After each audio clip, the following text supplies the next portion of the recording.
My name is Sandeep Johal. I'm a visual artist. I do mural work. I have a fine arts practice where I show work in public galleries and commercial galleries, and I do design work for a number of different clients.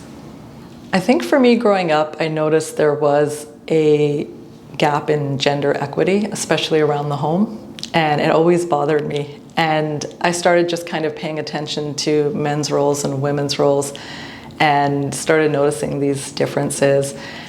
And my hope with my work is that I'm able to share women's stories, stories that matter, stories that are important, but encourage women to take up space and to tell their own stories. Women have a lot of knowledge and a lot of wisdom that often goes unrecognized, and I just want to give women that space. When I was in art school, we did this print series, and I did it around honor killings in South Asian culture because I was so shocked about this sort of wave of violence in the early to mid 2000s.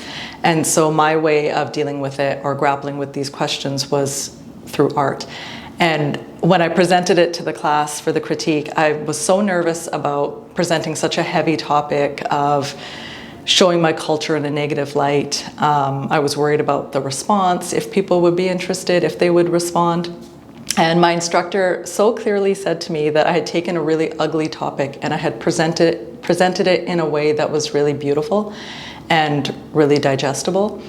And he was like, that's really hard to do. And so those words always stuck with me. And my goal is to talk about topics that are uncomfortable, but to do it in a way that draws the viewer in and,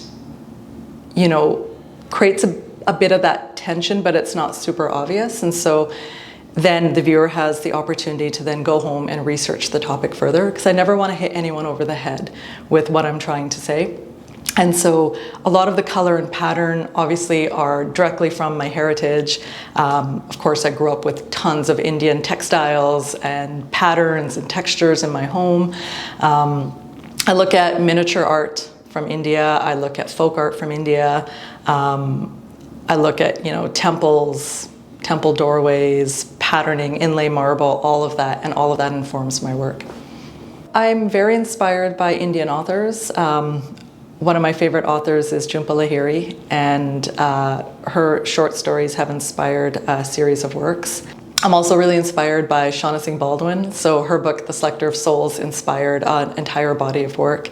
And so I love the way Indian writers write because their books are so dense and the language is so poetic. And they tackle topics that are really difficult, but it's through this sort of poetic voice, and it's really beautiful. And so it's the same way I approach my work, where I talk about tough topics but through beautiful aesthetics. They talk about tough topics through beautiful prose. I think, growing up in Kelowna, there wasn't a huge South Asian population, and so I feel like in a way I kind of turned my back on my heritage and I just wanted to conform with my non-Indian friends. And as I got older, I realized how proud I am of my heritage and how ashamed I felt of having done that in the past. And so when I began my art practice professionally, it was really important to me that when people looked at my work, they saw that there was like a South Asian hand in it. Because for me, that was a way to reclaim that identity that I had kind of pushed away. And so when people from other cultures look at my work, they do find resonance. Like they'll be like, oh, this pattern exists in my culture, or we use these colors too, and this figure reminds me of. And so I think it has this sort of universal appeal, even though it's coming from this South Asian hand. So for the exhibition for Kelowna Art Gallery, I was kind of struggling with an idea, and so I was cleaning my studio and I found this rolled up poster of Soni Mehiwal from my parents' home.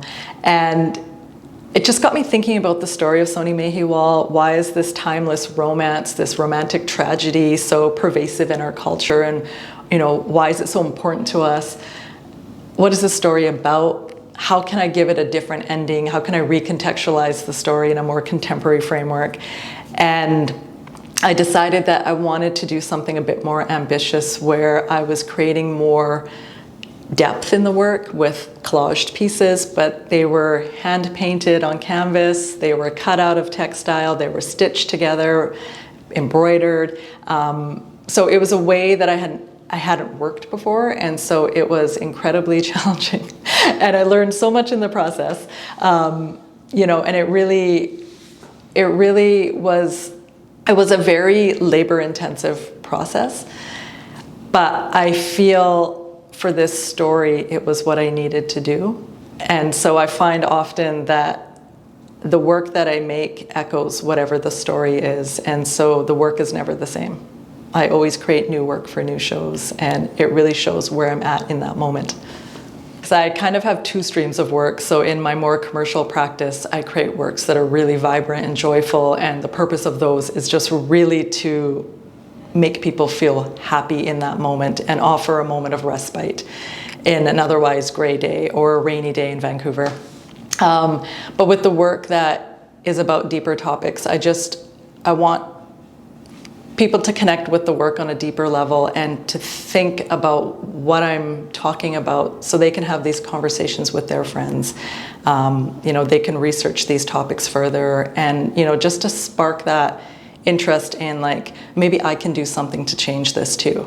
Like, maybe I can have these conversations and we can build more awareness, and, you know, we can stop these things from happening. So I don't know, I think my hope is just that it inspires people to action.